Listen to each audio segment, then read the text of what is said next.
지금까지 이제 서울, 경기 지역 살펴봤는데 이제 다른 지역도 한번 살펴보도록 하겠습니다.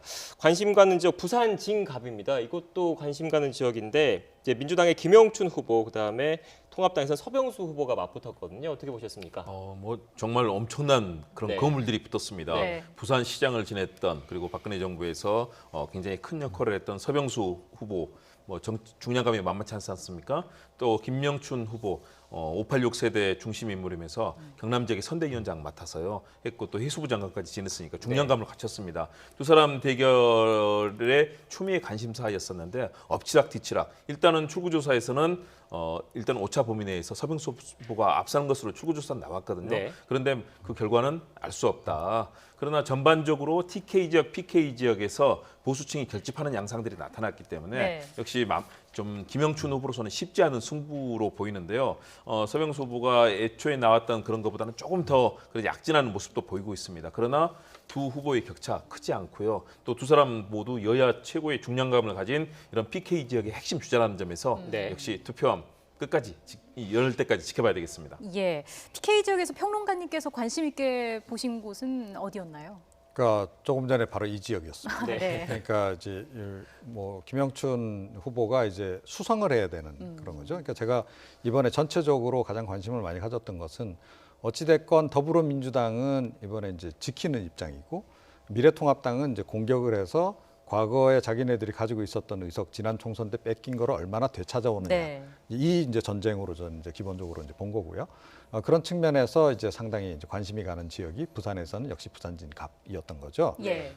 그런데 조금 전에 말씀하셨듯이 이제 두 사람 다 굉장히 거물인 그렇죠. 거고 미래통합당도 그래서 이제 부산 지역에서 상당한 지역적인 그 기반을 닦은 부산시장 출신을 이제 거기다 투입을 이제 한 거 아니겠어요? 그래서 결과가 이제 굉장히 주목이 되는 이제 그런 그 상황인 거죠. 네. 네. 지금 또 이제 경남 지역에서 양산 을도 관심 가는 지역이죠.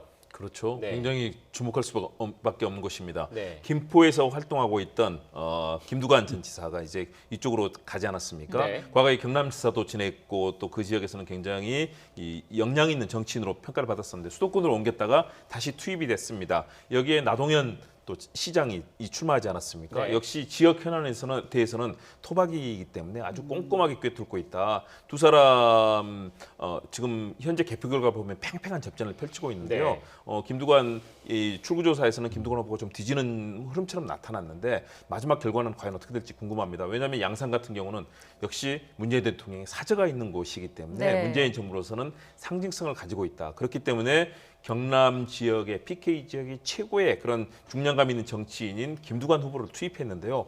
정말 팽팽한 대결을 펼치고 있습니다. 그래서 네. 과연 정말 정치에서는 지자체장이었기 때문에 정치 초보 신인 아니겠습니까? 예. 과연 이 나동현 후보가 이긴다면은 정말로 급성장하는 그런 계기가 될 텐데요. 과연 김두관 후보의 수성이냐, 나동현 후보의 약진이냐 예. 정말 관심이 갑니다. 네. TK 지역도 얘기를 좀 해보겠습니다. 대구 수성 갑이 관심인데 김부겸 후보와 주호영 후보 4선 중진 간의 대결입니다. 네, 여기도 그야말로 중량급들이 지금 예. 맞붙는 이제 그런 곳 아니겠습니까? 그러니까 뭐 김부겸 후보 같은 경우에는 이제 이곳에서 만약에 이번에 당선이 되면 곧바로 이제 대선 주자군으로 유력한 대선 주자군으로 편입이 이제 되면서 상당히 각광을 받을 가능성이 네. 높죠. 그러니까 그야말로 이 TK 지역은 미래통합당, 그러니까 보수 정당의 텃밭 중에도 텃밭 아니겠어요?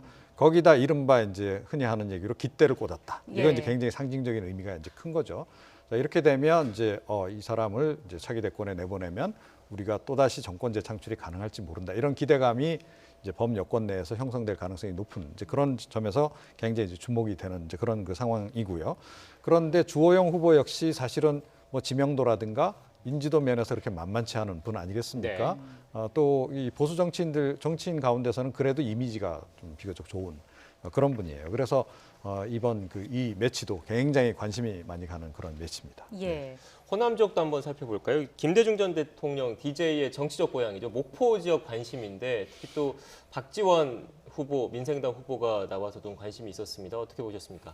정말 치열한 곳입니다. 네. 한국 정치의 산실이라고 할 정도로 아주 김대중 전 대통령, 거긴 또 노벨평화상 기념관까지 있지 네. 않습니까? 그런 정치적 비중이 큰 곳인데 바로 김대중 대통령의 영원한 비서실장이라고 불렸던 이제 박지원 의원, 정치 구단이라고 하지 않습니까? 네. 민생당을 이끌면서 정말로 그런 중요한 역할들을 고비고비마다 했었는데요.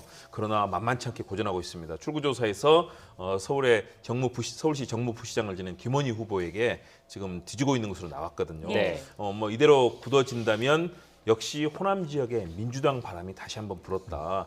다시 말해서 지난 20대 총선에서는 녹색 돌풍, 국민의당 바람이 불어서 전체 28곳 중에서 23곳을 국민의당이 석권하지 않았습니까? 그런데 이번에는 역시 문재인 대통령에 대한 지지, 민주당에 대한 적극적 지지가 호남 지역에서 일었고요. 더불어서 역시 호남 지역의 호남 대통령에 대한 기대감, 다시 말해서 이낙연 후보 전남지사를 지내지 않았습니까? 네. 그렇다면 이낙연 후보에게 힘을 실어주고 민주당에 힘을 실어주는 모습이고요. 전북 같은 경우도 정세균 총리에 대한 또 기대감도 있기 때문에 호남 지역의 민주당에 대해서 아주 총체적으로 결집하는 양상을 보였습니다. 김원희 후보가 사실은 박지원 후보에 비교하면 사실은 정치적으로 본다면 사실은 스승과 제자일 정도로 격차가 나는 네. 그런 상황인데도 불구하고 이렇게 선전을 해서 의원이 된다면 김원희 후보로서도 굉장히 큰 성장을 할 수 있고요. 박지원 후보로서는 절치부심했지만 참 안타까운 일일 거고요. 예. 윤소와 정의당 후보도 정말 노력했는데 네. 좀 분류를 삼키는 상황이 될 것으로 보이는데요. 역시 두 후보의 이 상황은 민주당과 민생당의 최종 대결장이라는 측면에서 또 마지막까지 지켜봐야 되겠습니다. 예, 네. 마지막까지 지켜봐야 할 것 같고요. 충청 지역에서는 역시나 충남 공주 부여 청양이 관심입니다. 뭐 박수현 후보와 정진석 후보의 리턴 매치로 결과가 주목되는 곳이기도 하죠. 그렇습니다. 뭐 어찌됐건 정진석 후보 같은 경우에는 지금 미래통합당에서 상당히 중진급, 거의 뭐 대선 후보군에 포함될 정도의 중량급이라는 거죠. 박수현 후보 같은 경우에는 뭐 이제 그런 정도로까지 뭐 이렇게 정치 경력이 오래되지는 않았습니다만 어찌됐건 청와대 대변인 지냈고 또 이분이 비교적 평가가 굉장히 좋습니다. 대변인 시절에도 이제 평이 굉장히 좋기도 했었고 또 그 전에 국회에서 이제 일을 할 당시에도 굉장히 인품이 좋다 이런 이제 평이 좀 많이 있었어요. 약간의 이제 뭐 구설수 논란이 좀 있긴 했습니다만 예. 네. 그럼에도 불구하고 이번에 다시 한번 이제 리턴 매치를 이제 갖게 되는 건데 여기서도 이제 누가 되느냐에 따라서 사실은 이제 이 충청권 같은 경우에는 캐스팅 보팅 지역이라 그러잖아요. 그래서 예측을 사실은 굉장히 불허하는 예. 그런 지역입니다. 그래서 이번 같은 경우에 정말 어떻게 여기서 서로 나눠 가질지 굉장히 관심이 가는 지역이기 때문에 더욱더 좀 주목을 받고 있는 그런 상황입니다. 네, 지금 이 시각 현재 개표가 순조롭게 진행되고 있습니다. 아직은 개표 초반입니다. 마지막으로 이제 내일 아침, 내일 오전 정도까지는 정확하게 이제 개표 상황을 좀 지켜봐야 되겠지만 이제 잠재적인 대선 주자들이 많이 이번에 출마를 했지 않습니까? 이 개표 결과, 투표 결과, 선거 결과에 따라서 정계 개편 그리고 대선 주자들의 정치적인 운명도 어느 정도 이제 갈릴 것으로 보이는데 두 분 각각 1분 안팎씩으로 이제 설명 좀 부탁드리겠습니다. 네, 현재 흐름으로 본다면 민주당이 과반 이상 또는 그 이상의 그런 석권을 할 것으로 보이거든요. 네. 그렇다면 결국 문재인 정부의 국정 운영에 큰 힘을 받게 될 것이고 네. 그 속에서 이낙연 후보라든가 또 여권의 잠룡들의 이런 아주 치열한 대결들, 박원순 시장이라든가 또 이재명 지사가 있고요. 또 이번에 만일 경우 김영춘 후보라든가 몇 사람들이 이 김부겸 후보 같은 경우도 살아난다면 굉장히 중요한 정치적 제목으로 클 가능성이 있습니다. 네. 그런 측면에서 민주당이 다시 한번 힘을 받으면서 전국의 흐름을 주도할 가능성이 있다. 야권 같은 경우는 역시 황교안 대표가 만약에 패배하게 된다면 책임론 그리고 이후에 이 야권 내부에 큰 회오리가 일면서 보수의 재편 그리고 또 새로운 대권 주자를 찾기 위한 내부의 치열한 경쟁이 펼쳐질 것이기 때문에요. 다시 한번 또 전국은 대선 국민을 향해서 진행이 되는 가운데 문재인 정부의 개혁 정책들이 상당히 탄력을 받을 가능성이 커 보입니다. 예. 네. 그러니까 이번 총선 끝나고 나면 아마 전체적으로 곧바로 아마 대선 체제로 전환될 가능성이 굉장히 높습니다. 그리고 이번에 패배하는 정당은 어찌됐건 굉장한 그 내부 갈등을 이제 한번 거쳐야 되는 그런 네. 상황이고요. 이제 어찌됐건 양쪽 다 새로운 지도부는 구성을 좀 하게 될 것 같고, 네. 새로운 지도부를 구성하는 과정에서 역시 유력 대권 주자들이 그 당권을 잡기 위해서 경쟁이 치열할 수밖에 없을 것이다. 그리고 누가 그 새 당권을 잡느냐에 따라서 사실은 그다음 대선에, 그러니까 차기 대선의 구도도 결정이 될 가능성이 좀 높지 않나 이렇게 생각을 합니다. 예. 네.